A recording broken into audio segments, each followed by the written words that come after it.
So I'm just pulling out. I went up to Taliban just to go online. The signal at our house is very much on and off. Off being the most operative word. So I went up to did my little chores of going down ordering materials at Ambicon, and then I popped up to Taliban, and I'm sitting there in PP Coffee, and I'm reading the comments. So this is what I do. This is part of what I do in our partnership between Beth and I. This is one of my duties, and I'm looking in there, and there's a subscriber, very positive, because if you've watched any of the videos and listened to me wander on, you'll know that I really don't have any interest in watching and looking at a load of negativity. What did I used to say? As far as personal comments, I don't have a target on my t-shirt, so I'm not here to let people take pot shots, and people can do what they like with that, you know. Am I being defensive? It's very funny. We had a lady, I've gone off subject a little bit, but we had a lady was articulate and expressed herself very well, and she disapproved of the fact that Beth, when she was videoing once, you could see her bra. Horror of horrors. I mean, till I got married, I didn't know anything about bras, so actually seeing one in the flesh, or on the flesh I should say, was a real revelation to me. Well, she took exception to this, and she admonished Beth, you know, you're displaying yourself to the world, you know, you should. I wish it was to the world, you know, but with the few subscribers that we have, it's hardly the world. But anyway, we invite people into our house, metaphorically speaking, don't we? We invite people to look in on our ordinary little life, and they get whatever entertainment that they find there. But she just said, this is not, you know, this is not, you should actually prepare yourself a little better, you know, tidy yourself up, and don't let your bra be showing because you can't see it. Well, trying to keep it light, my response to that was, uh-oh, the bra police are back again. In fact, they'd never been here before. This was the first time that anybody said anything about Beth's bra. So she came back to me straight away, back at me, and said, you know, you're revealing yourself to the world again, and so you shouldn't be so defensive. You should be able to take criticism. Now, you think about this, it's not true that just because we have a blog, we should be able to take criticism. If it can be said that we invite people, metaphorically speaking, into our home, which we do cyber-wise, does it really mean that they can come into our home and criticize everything? No, it doesn't. And so I wrote back to her and said, we take the time to provide a glimpse into our lives, and we hope that it will entertain and perhaps in some way enrich people's lives. And that means that we have the right to set boundaries. Now, for instance, I said to the lady, if I were introduced to you face to face, and I came out and started saying, I don't like the way that your bra shows there. And if I made any comments of a personal nature about you in your person, or the way that you're dressing, or your underwear, would you ever talk to me again? I don't think so. So I invited her to future exchanges which we would enjoy if they were based on mutual respect. Sounds reasonable. Now, where was I? What led me to put the video on as I'm driving back to Burgos? What led me to do this was that this subscriber had said, "Good to see that you're wearing helmets."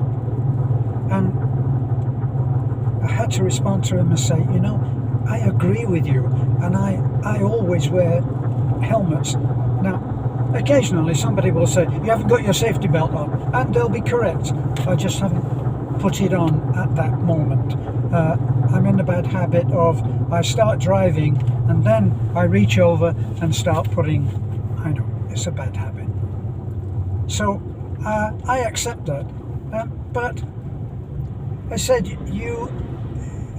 we are in the Philippines, and in talking about crash helmets, I agree, and I wear as good a helmet as I was able to find. Not trying to go for a cheap helmet, but the helmets that most people are just passed through now. What most people wear is a cheap plastic helmet, which allows them to go through a checkpoint without the police finding them 100 pesos or something, right? But they wear this crash helmet on top of a baseball cap. So there's some things about the Philippines I will never understand. But anyway, they wear it on top of a baseball cap, and they don't fasten the strap. Well, because it's uncomfortable, you know. So it's not just the Philippines that is quirky on this. In the Philippines, to talk about crash helmets as being an important safety measure that should be brought in, you should be aware that in the Philippines, on any passing motorcycle, there may be as many as 7 people. Very often, and we've taken photographs and posted them on Facebook, of tricycles where there are as many, we've counted them, as many as 15 school kids. Some of them sitting on the roof, but 15 of them are clinging or inside crammed like those circus clown cars. Remember the little tiny circus clown cars? And they would pull into the ring and it would be so tiny, but somehow the clowns had managed to get 10 or 15 clowns in there, and they all poured out.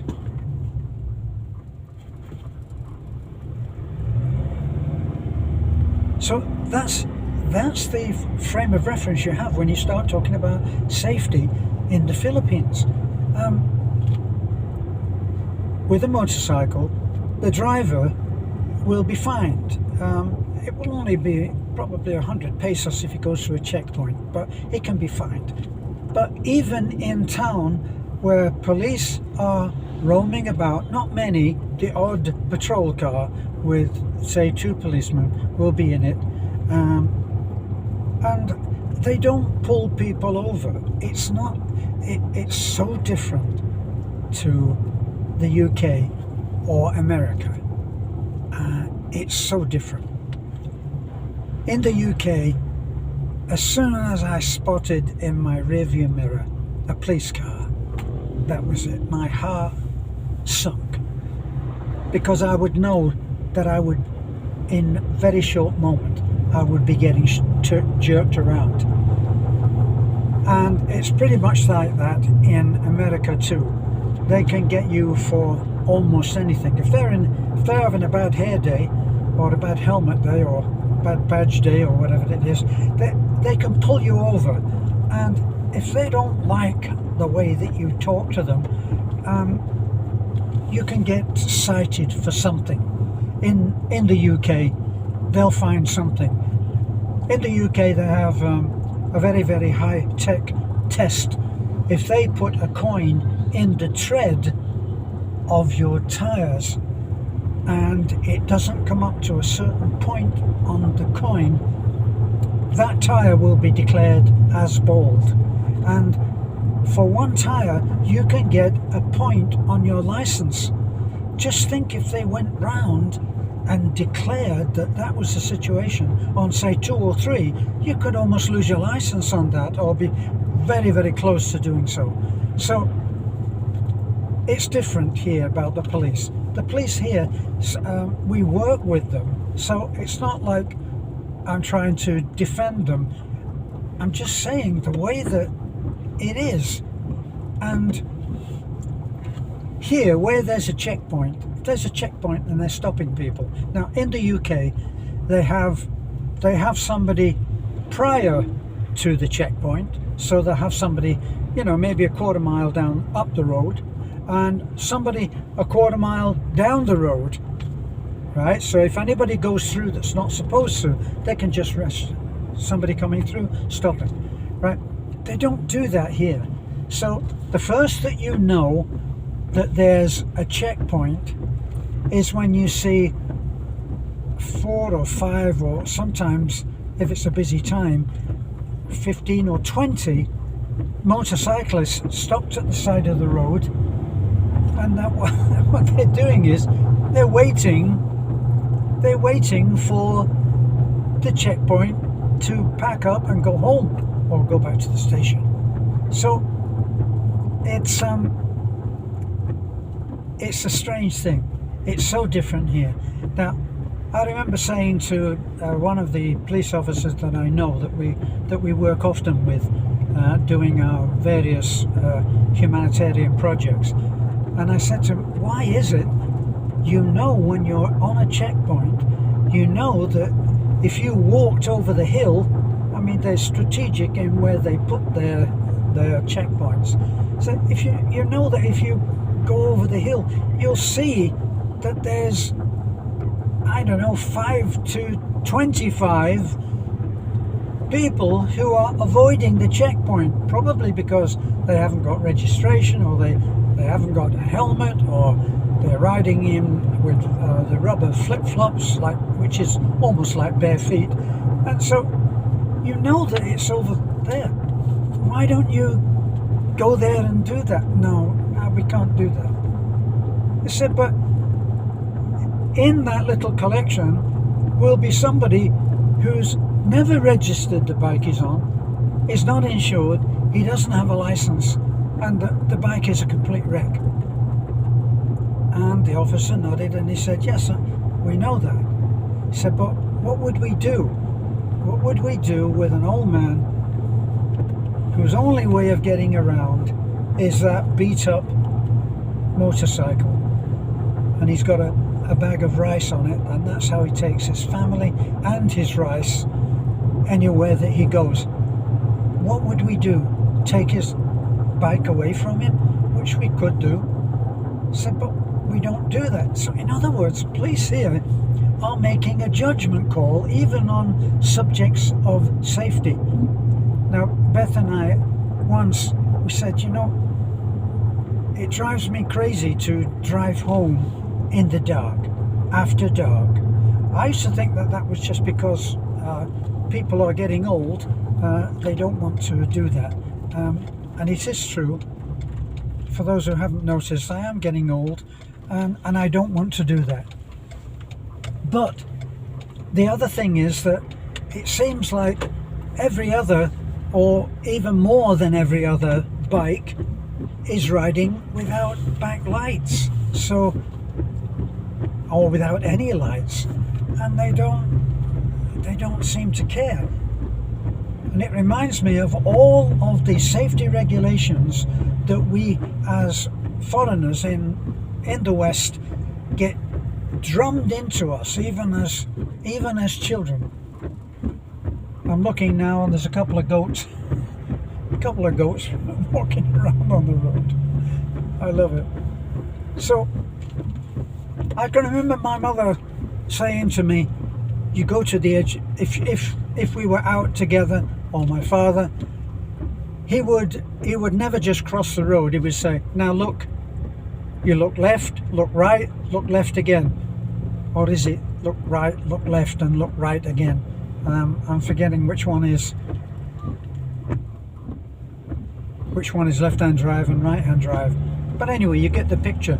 And we'd be taught that, and it would be drummed into us. So if we were out without either a mother or a father, we would know what to do.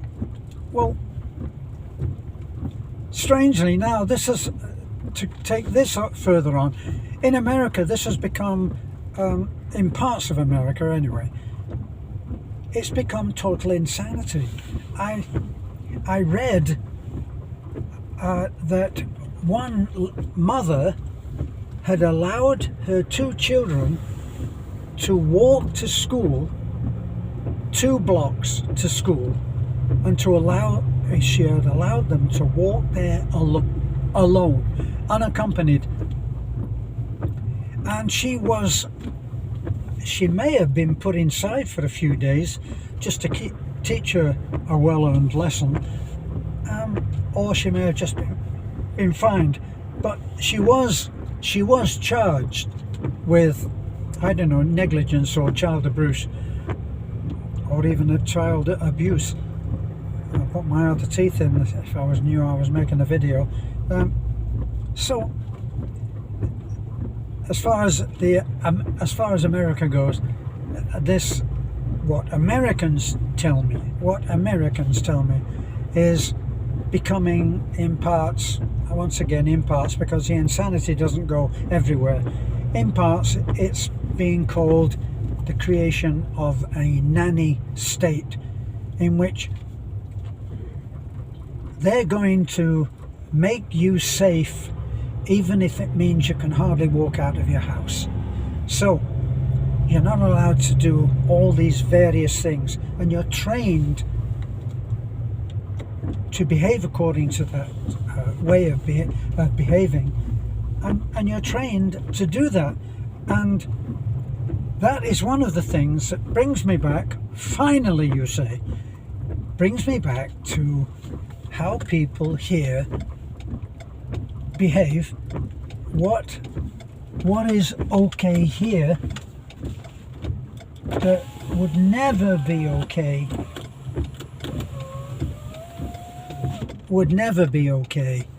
if they were back home, wherever that is, in the West.